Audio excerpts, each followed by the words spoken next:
யார பத்தி சொல்ல போறேன்னா நயன்தாரா பத்தி தான். ஆனா இந்த இன்ஃபர்மேஷன் கேட்டு நான் அப்படியே ஷாக் ஆயிட்டேன், ஆடி போயிட்டேன், கிறுகிறுன்னு ஆயிட்டேன். ஆடி போயிட்டேன், அசந்து போயிட்டேன். டார்லிங் மட்டும் இந்த விஷயத்தை செஞ்சிடவே கூடாது. ஆமா, அப்படி ஒரு பயங்கரமான ஒரு ஆபத்து அவங்களுக்கு காத்துட்டு இருக்குன்னே சொல்லலாம். ஆமா, என்ன அப்படின்னா நயன்தாராக்கு வந்து இப்போ ரீசெண்டா வந்து லவ் ஃபெயிலியர் ஆச்சுல்ல. ஆமா, இப்ப வந்து அடுத்த படங்கள்ல சூப்பரா நடிச்சிட்டு இருக்காங்க. அவங்க ராஜா ராணி மூலமா கம்பேக் கொடுத்தாங்க. அவங்க லவ் பிரேக்கப் ஆச்சு, சூப்பரா போயிட்டு இருக்கு. ஆமா, பிரபுதேவா சார் கூட பிரேக்கப் ஆனதுக்கு அப்புறம் ராஜா ராணி படத்தின் மூலமா அவங்க திருப்பி இண்டஸ்ட்ரிக்குள்ள வந்தாங்க.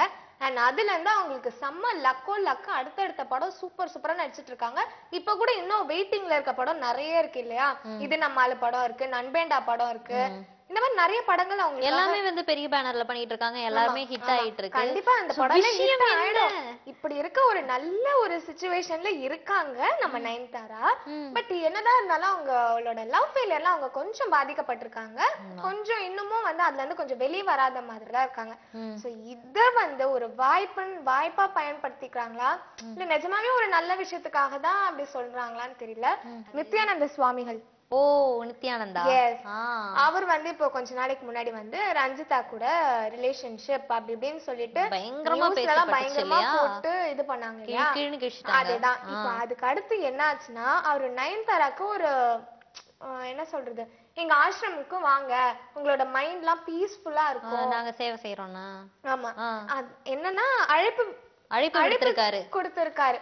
ஆனா அவர் நல்ல விதமா தான் சொல்லியிருக்காரு. நீங்க வந்து இந்த மாதிரி மைண்ட் ஸ்ட்ரெஸ்ஸா இருக்கீங்க, நீங்க என்னதான் சக்சஸ்ஃபுல்லா இருந்தாலும் மனசுல ஒரு அமைதி இல்லைன்னா எப்படி உங்களால கான்சென்ட்ரேட் பண்ண முடியும் ஒர்க்ல எல்லாம் அப்படின்னு ரொம்ப பொறுப்பா பேசுற மாதிரி வந்து அவர் வந்து ஒரு அழைப்பு கொடுத்திருக்காரு. நீங்க வந்து எங்களோட ஆசிரமுக்கு வாங்க, நிஜமாவே உங்களுக்கு வந்து மைண்ட் ரிலாக்ஸ்டா இருக்கும், ஃப்ரீயா இருக்கும் அப்படின்னு சொல்லிட்டு ஒரு அழைப்பு கொடுத்திருக்காரு. பட் நம்ம நயன்தாரா வந்து இன்னும் வாயை திறக்கலையா இதுக்கு. ஆனா என்னோட பாயிண்ட் ஆஃப் வியூ என்ன அப்படின்னா, நயன்தாரா வந்து ஒவ்வொரு விஷயத்தையும் யோசிச்சு, அதாவது இந்த லவ் பிரேக்ஸ்க்கு அப்புறமா ஒவ்வொரு விஷயத்தையும் யோசிச்சு தான் செஞ்சுக்கிட்டு இருக்காங்க. இது செஞ்சா இதோட பாசிட்டிவ் நெகட்டிவ் என்ன, இது செஞ்சா இதோட பாசிட்டிவ் நெகட்டிவ் என்னன்னு ஒவ்வொரு விஷயத்தையும் அவங்க யோசிச்சு தான் செஞ்சுக்கிட்டு இருக்காங்க. சோ அந்த ஒரு விஷயத்துக்காக தான் வந்து இவர் சொன்னதுக்கு அப்புறமும் எதுவும் சொல்லாம இருக்காங்க அப்படிங்கறது என்னோட தாட். மேபி. ஆனா எனக்கு வந்து நயன்தாரா மேல கண்டிப்பா என் டார்லிங் ஆச்சே, நான் விட்டு கொடுக்க மாட்டேன், எனக்கு நம்பிக்கை இருக்கு. பட் ஸ்டில் நிஜமாவே அவங்க போனா பீஸ்ஃபுல்லா இருக்குமோ அப்படின்னு சொல்லிட்டு போயிடக்கூடாதுல்ல.